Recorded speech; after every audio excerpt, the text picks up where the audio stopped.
Today's review, I'm going to be talking about Safety Not Guaranteed. I have the DVD here, though it's a good bet you can find it on Netflix.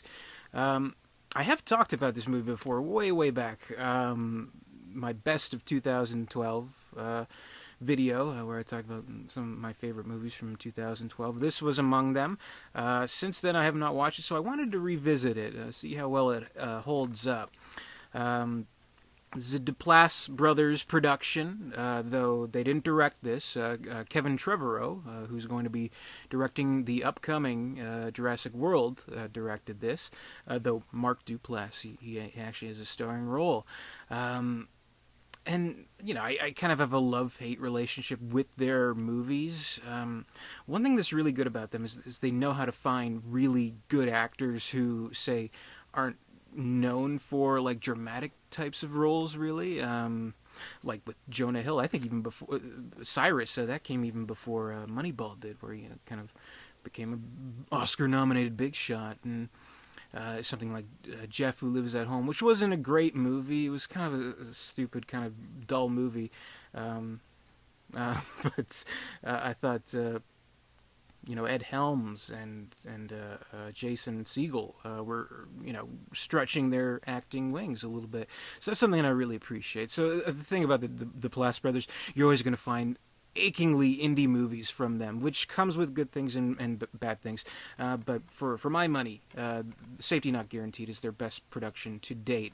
I definitely can't get into the movie without talking about the ad first, which is proudly displayed here on the front. So I'll just read it real quick. This is a personal ad in a newspaper. Is how they find it. Wanted, someone to go back in time with me. This is not a joke. You'll get paid after we get back. Must bring your own weapons. I've only done this once before.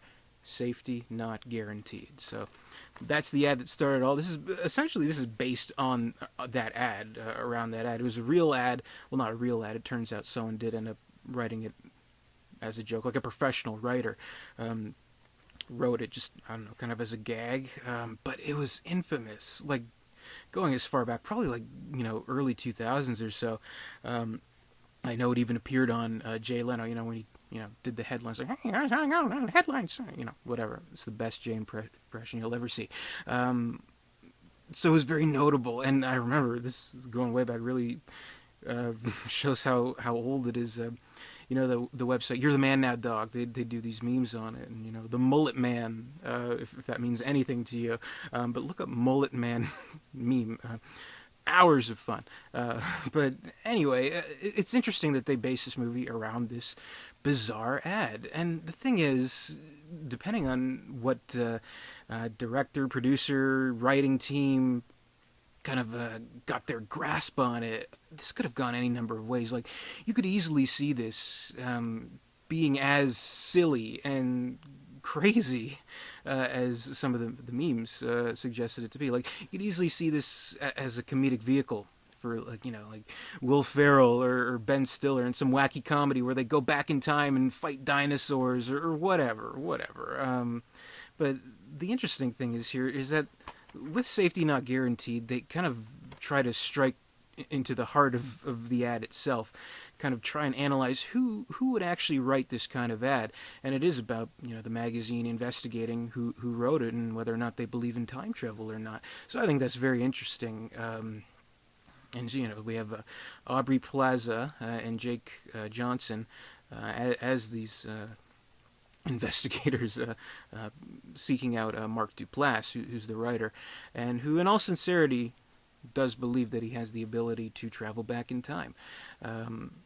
And it's very interesting, the way they bring up time travel, and they muse among themselves, what we would want to do if we go back in time.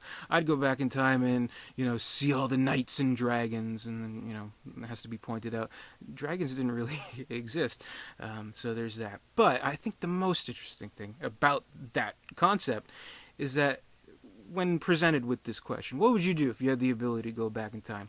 A lot of people will kind of not so much think in a broader sense, like, I want to go back in time and ride dinosaurs. I want to go back in time and stop Hitler or whatever. A lot of it is about your own personal life, your own personal decisions, things you do a little bit differently. Maybe a relationship that didn't go so well that you wish you could have done something different. A family member that you wanted to treat better after knowing that they passed. Things like that, and I think that's it brings a higher kind of level to such a silly concept. So it's a concept like that, and trying to kind of again strike at the heart of why something would be written like that I think really makes this movie something special, makes it work. And kind of the fun of the movie is whether or not does this character indeed have the ability to time travel. I won't give it away, but there's like little hints here and there of can he not? I'll let you know it does not end ambiguously. For certain one way or another, whether or not the movie ends with him going back in time or the movie ends with him in a fucking straitjacket, whatever. But it's it has fun with that concept, and I think it does have a lot of strength in its actors who are able to communicate that. Like Aubrey Plaza. I mean, I'll tell you right now, the main reason why I want to see this movie, I'm in love with Aubrey Plaza. I love you, Aubrey. Parks and Recreation, one of my favorite shows. April Ludgate, one of my favorite characters. She's so funny as that character, and she has such a sarcastic kind of attitude about her, and here it's something a little bit different. Like she has hints of that here, but it's something a little bit more serious, a little bit more dramatic, and I think she does that extremely well. And as someone who's not a fan of the show New Girl, I've never seen it before seeing this movie, definitely turned me into a Jake Johnson fan. He's great in this movie too. Again, kind of I did end up going back and seeing some episodes of New Girl after seeing this movie. Guy has comedic chops, but again, it's more of a sort of serious role here, which I really like in these movies.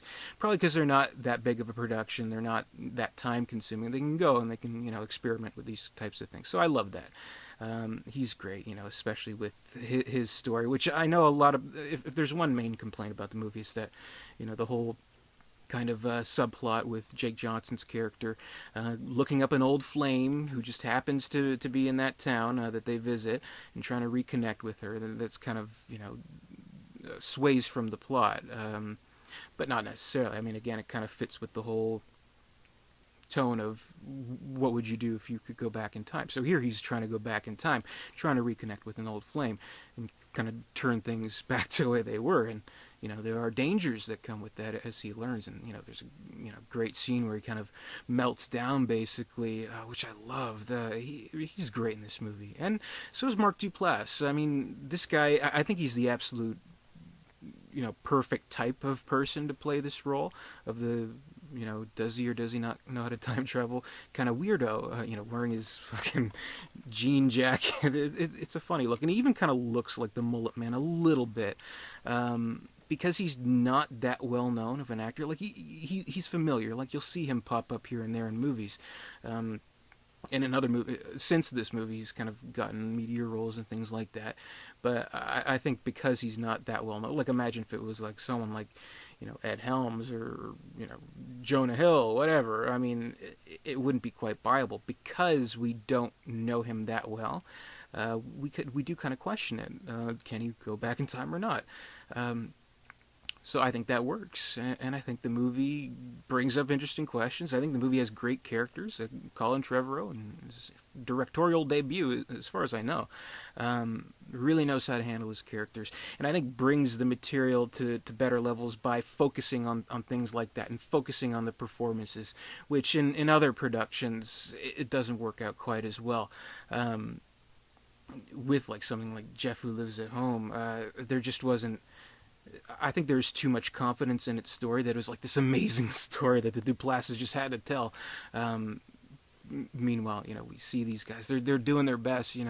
Ed Helms and Jason Segel, but they don't have too much to work with. But here they have a fair amount to work with. But I think it's in their own curiosity with this story and kind of how they can benefit from it that we kind of. It becomes infectious, basically. So I think it's a great movie. I'll maintain that it's still among the best of that year, and I think it's very much worth seeking out, particularly with Jurassic World coming out. If you want to see how this Colin Trevorrow guy was doing movies before he entered the park, definitely check out Safety Not Guaranteed. It's probably on Netflix. So yeah, I really love it. Very few flaws in the movie. Very great acting, I gotta admit. So I'd rate Safety Not Guaranteed 3.5 stars out of 4. It's a very entertaining movie. Well, lots of funny moments, and the actors really shine.